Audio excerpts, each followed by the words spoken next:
interviewing Adam Monroe, who is the president of Novozymes for the Americas. Here we have some few questions for him. Can you give an overview of what Novozymes does?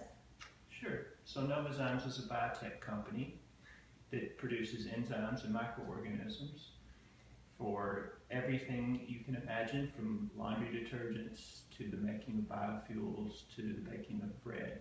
These special organisms and enzymes usually help to replace the need for energy or raw materials or chemicals, or reduces the amount of waste that it takes to make these products. Okay. So we know that fuel is made of hydrocarbons and alcohols. What do just the hydrocarbons make? What do the hydrocarbons do? Yes. Okay. So in the normal fuels that you drive your car around in, they're made from petroleum or fossil fuels. And those fossil fuels have these large petroleum molecules, normally known as hydrocarbons. And because there's a lot of carbons, they contain a lot of energy. So that way you can have a lot of energy in your car that would allow you to drive, as many as 300 or 400 miles. The alcohol content of the fuel usually is there to provide something called octane. So when you go to the gasoline station, you can usually see the octane rating of your fuel. The alcohol helps the octane to boost the octane so that your engine doesn't knock when you drive your car. Okay. How come not a lot of cars have that higher octane level? Well, the octane, what it takes to make octane traditionally is the more expensive part of refining crude oil. So to turn crude oil into gasoline, you use a lot of energy to evaporate the crude oil, and it evaporates into different fractions. And the lighter fractions take more and more heat to get to, and that's expensive. Whereas if you replace those lighter hydrocarbons with an alcohol from a renewable source, it's usually a lot cheaper.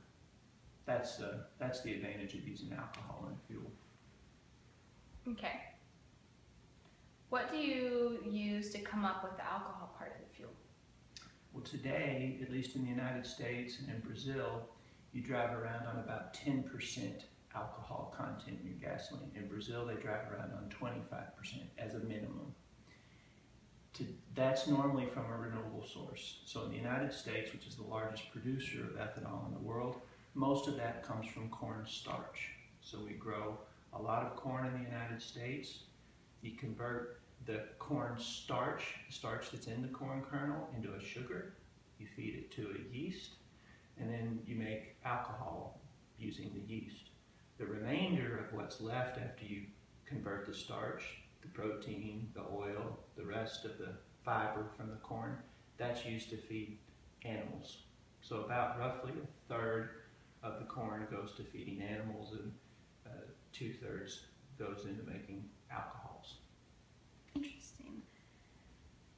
What food do you feed the special organisms like fungi and bacteria so that they can produce the enzymes? Sure. So, funny enough, you feed them the same things that you feed the yeast that makes the alcohol. So you feed them a sugar source. Most living organisms require some sort of food that's converted into sugar. So we feed the organisms in Novozymes glucose, sucrose, and we also put in raw starch sources like cornstarch, potato starch, these kind of things. And special enzymes that are in that mixture convert that to sugar that then the organisms can use to make more and special enzymes. Okay.